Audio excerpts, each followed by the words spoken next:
Alright, welcome back to a brand new video of the Targeted Individual Program, Targeted Individual Experience. So I don't know what happened, man, but I was sitting down and I lost track of time. Pamela came into the living room and she was like, "Hey, it's 9:30." I was like, "Okay." No, 9 o'clock. She said, "Oh, it's 9 o'clock." I was like, "Okay." I was like, "What, you can't?" I said, "You want me to leave?" She was like, "No, no." I said, "Yes, you do. You want me to leave. You want your privacy." That's fine. I'll leave. It's actually 10:30 now, so I'm like an hour and a half late. But anyhow, the New York Predator Department, again, actively have me on the surveillance and the remote monitoring.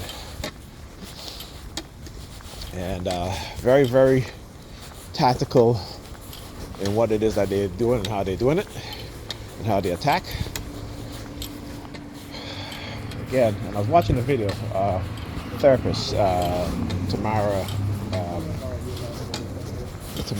Ann or something like that, black therapist on YouTube. She had a live call about gang stalking. It's very interesting. I gotta finish. I was listening to the video, but I gotta do a video on as a response to her. And she was talking about how, she said something like, there are people who believe they're being gang stalked that are sick, and then there are those that are not sick. So I'm like, okay, so the people who say they're being gang stalked, how do you make the determination, right? How do you make that determination? Because you're talking about how the gang stalking is very hard to prove, and most of the people are suffering from mental illness, right? But then you make a statement like that. So who are you? Okay, so if somebody came to you talking about they're being gang stalked, right? You determine that they're not. Then what course of action would you recommend for that individual, right? Because that individual go to law enforcement, they're going to be like, "Oh, you need to go get professional help." You go to professional, they'll tell you, "Oh, yeah, you are being gang stalked." So do you send or do you give them a letter of authenticity to say that you believe that this individual, what it is that they say is true, is happening to them? Yeah, honesty.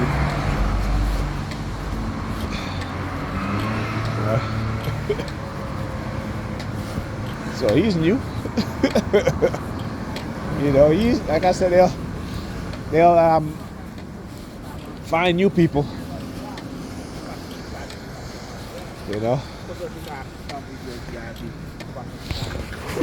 He's new.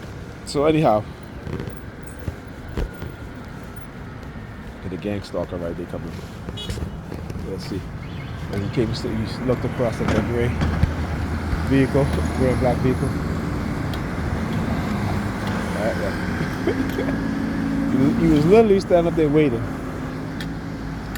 till he sees me. Look, should I talk about how they wait till they put the earphones on their ears? Right? So he was literally standing up there waiting. He could have put on his earphone all the time. He kind of glanced back to see I was looking. Yeah, I was looking at you, mother effer. Right? So again, the homeless theme, right? The homeless theme. That's where he's standing there waiting. And where the post office is right there. See the post office right there? That's what they do. Right? So when you do something like this, it's like, oh, apparently I'm going to get a notification from the disability office.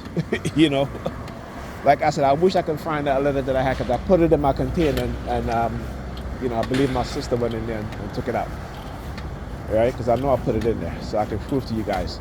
They sent me a letter saying, "Oh yeah, we believe that your injury will repair itself," and blah blah blah.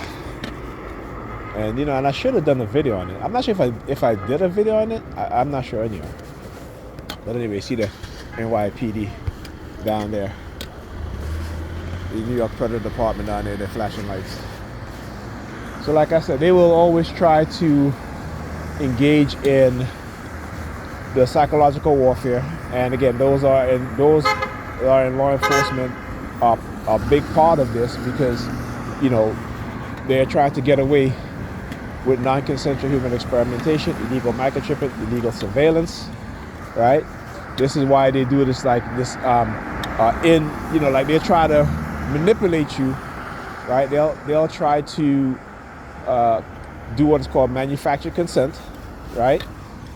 And then try to manipulate you into this belief that if you're out of this program, then you wouldn't receive your disability, right?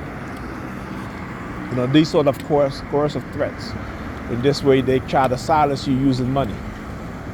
This is why the homeless theme is a big part of, and also the use of, if you're working, the use of threat to make you unemployed, is a big part of why a lot of people remain silent. Okay, because that's their livelihood, right? And so they know, like I said, they know exactly what it is that they're doing, and they're very, very manipulative, in the sense that they will drive you to homelessness, right? They will whitelist you so that you can't get unemployment. Any sort of financial venture that you may try to engage in, they will destroy that, right? And again, it's not just, like I said, when I always laugh at black people when they engage in this, because they're doing this to black people overall, right? This is what they're doing, right? Banks denying black people business loans, stealing their homes, right? Again, go and read the book, How White People Got So Rich.